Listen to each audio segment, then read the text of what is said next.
So, yo, what's up mga yakin? Isang magandang hapon sa inyo. Today's Bibledyo.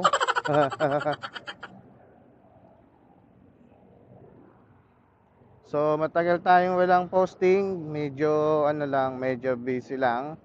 So, naway maganda sa maganda kayong kalagayan. Alright. Parang nagbabasa lang ng, ng love letter na nakasulat sa stationery.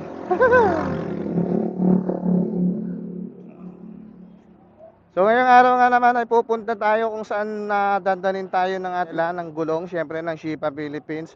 Syempre kailangan din natin ng mag-helmet, Zebra Helmet Philippines. Tapos kailangan natin may lagayan tayo ng ng license. Ayan, syempre yung ating Immortal Moto Vlog. Alright. Oh, kuya. Ang galing ko, di ba?